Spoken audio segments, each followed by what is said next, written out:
If you implement this, what will it do for you? Change everything. All right. I like it. So to bring this home, whole life dreamt of playing college football, 5'7", 150 pounds, wasn't going to cut it.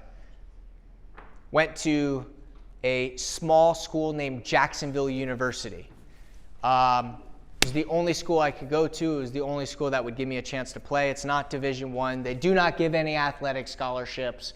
It's garbage, right? They have, actually I can, they have, it looks like this. Oh, there we go. Perfect. So I'm just going to go through, okay, just for time. So this is Jacksonville University. It's so bad. My freshman roommate, who has become like a beyond best friend of mine, heard me speak 9 years ago, or when I first started, and he happens to be here today. And he was actually at Jacksonville University with me. He's back there. His name's Dean. Say hi, Dean. He's super embarrassed. He's like, but he hasn't been to one in so long, and so I was like, hey man, come to Nashville. So he came. So give him a quick shout out. But he was with me here. He was with me here at Jacksonville University. Unfortunately, he got hurt, but he was out, and I got cut from the team. So my first year there, not only was I redshirted, I wasn't good enough, and the coach cut me. And so I sat in my car, and I just had a decision to make. And I remember tears were falling down my eyes, and my dad's like, look, I don't care what you do, it's your choice, but I'll tell you this, if you stop going after this, there's one thing, my dad would never say he was proud, like ever, like that was his thing. And so he goes, I don't care what you do whatever you want, but if you don't do this, you will regret it. You will lay on your deathbed one day and say, like, why didn't I do it? So I said, you know what, I'm just gonna go all in. I'm gonna at least try to find a school. So I created a spreadsheet of all 119 Division I schools, all their phone numbers, and I just started calling down that list, one after the other. The calls were really short. They would ask me what my height and weight was, and that was the end of the call. It was short. I got one meeting at a school called Florida International University, okay, FIU. You ever heard of it? No, pretty small school, not bad. Go down there, so pumped up, couldn't believe it, drove as fast as I could down there. I have this meeting with the coach. I get into the meeting, I'm like, whew. I walk in, there's a secretary, a glass door, and the coach is on the other side of the door. And so I walk in, the coach looks at me, I can see him, it's kind of awkward. The secretary's like, who are you? I said, I'm Richie, I have a meeting with the recruiting coordinator because I'm gonna play here, of course. And she goes, okay, cool. So she goes and she talks to the coach, and I see them talking, and he kind of peeks over and looks at me. It's very awkward. And so I'm just kind of standing there, and then she comes around and she's like, well, there's no meeting. And I was like, what do you mean there's no meeting? I was like, we definitely had a meeting. But either way, I'm here already, so can we just meet? And she's like, well, you know, we appreciate you coming down here, but, you know, we're full, so we're not going to need you. And so what's interesting is, like, when you keep moving forward towards something, like, doors just open up. And not long after that, I'm scrolling on Facebook, and boom, I see a coach that I had in Little League, and he was a part of my life my senior year of high school, just got an internship for the football team at Ole Miss. And I was like, no way. So I call him up, and I'm like, Kyle, I'm like, dude, can I play at Ole Miss? Can you get me in? Is there any way you can get me in? He's like, I'll do my best. And so he goes to the head coach, who just recently won a national championship with LSU. His name's Coach O. And he goes up to him and he goes, look, I don't know, Richie will probably never play here, but, like, give him a tryout. So he gets me one 1-hour tryout. He goes, fine. He gets me one 1-hour tryout. I pack my car, drive all the way up to Oxford, Mississippi, know nobody in the state.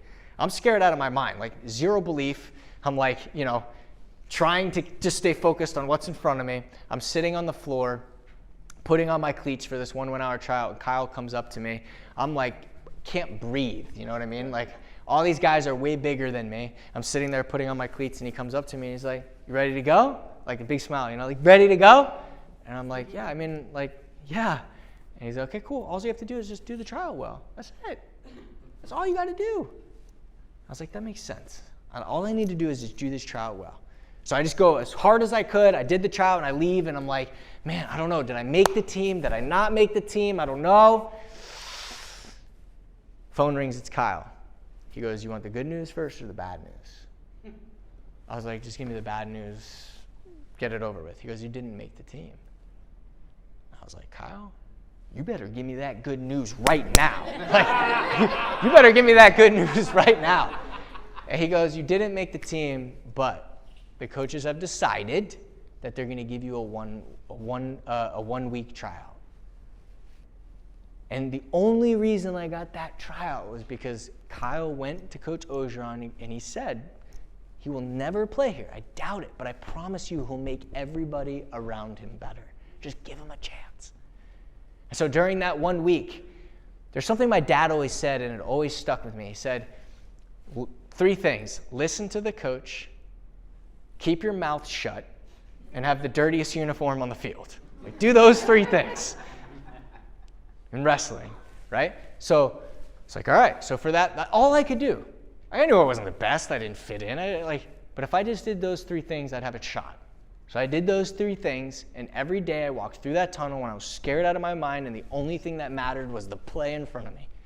And I just did that play, and I just did that play.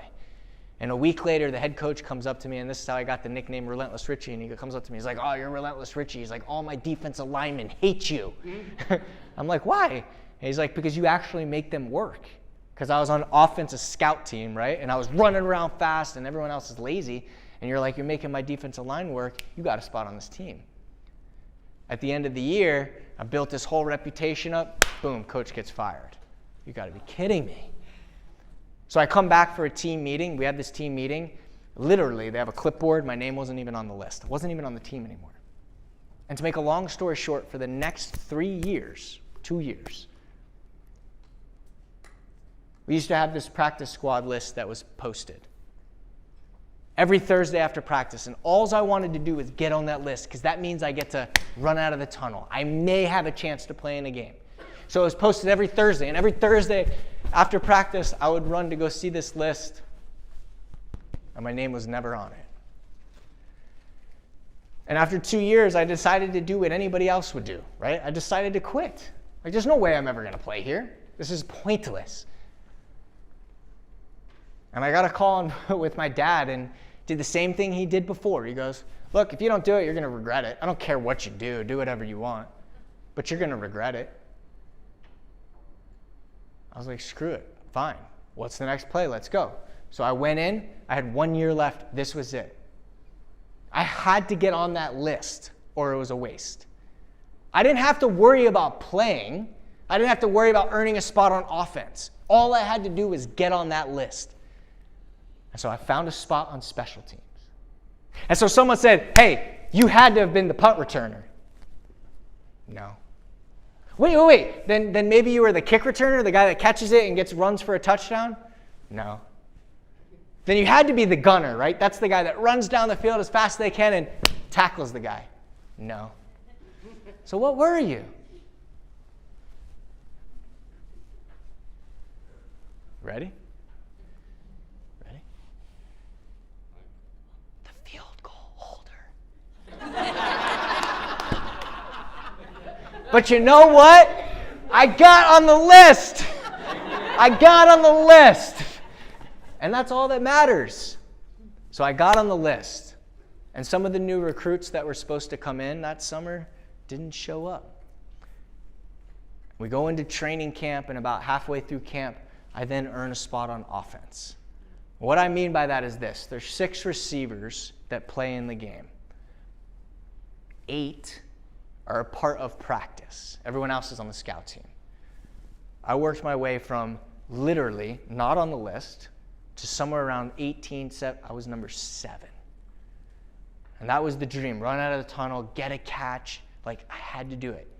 Number 7. And so during that training camp, I was so close. I just had to get, if you're number 6, you're playing in the games. And the coach goes, I'm like, Coach, what do I need to do? What do I need to do? And he goes, well, you're the field goal holder, and like, we don't want you to get hurt. I'm like, are you serious? You got to be kidding. And he's like, just hang in there. Just hang in there. And right before the season started, we had one final scrimmage, and this was it. There's a nice seat right here.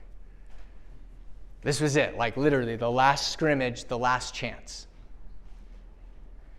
I go into the locker room, I get dressed, I run through the tunnel out onto the field. There's a bright blue sky, there's fans in the stands, I could just smell the grass. And as I'm warming up, I get a tap on my shoulder. And when I turned around, it was the head coach. And when I looked at him in his eyes, all I could think about was my little league football coach that said only 3% will ever play Division I, don't even try. I thought about my 5th grade teacher that said to me in front of my friends that you'll never be worth anything. They always told me I wasn't talented enough. They always told me I wasn't big enough. They always told me I was dumb. But on that day in Vaught Hemingway Stadium, I looked at that head coach right in his eyes, and he said to me, Richie, you've literally given me no choice. You're now on scholarship. Congratulations.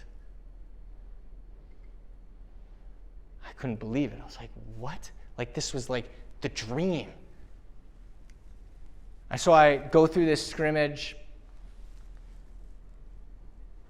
and I run as fast as I can to the car because I got to call my mom. I was like, Mom, you're not going to believe this. She goes, what? I go, I just got put on scholarship. Like, it just happened.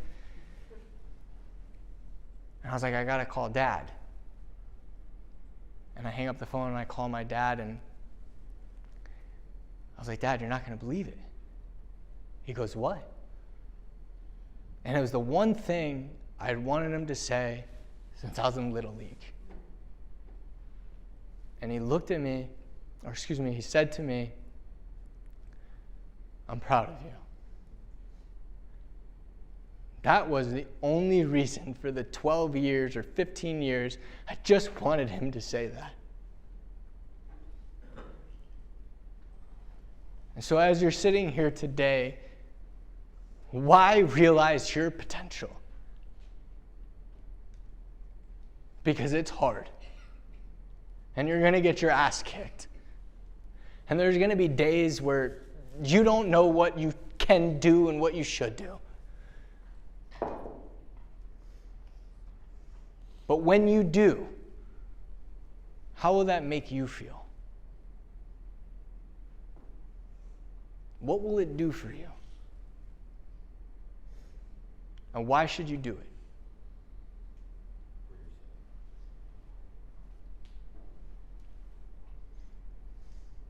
Because in 2022, you're going to realize your potential.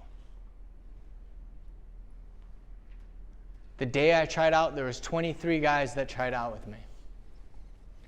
The day I got put on scholarship, I was the only one left.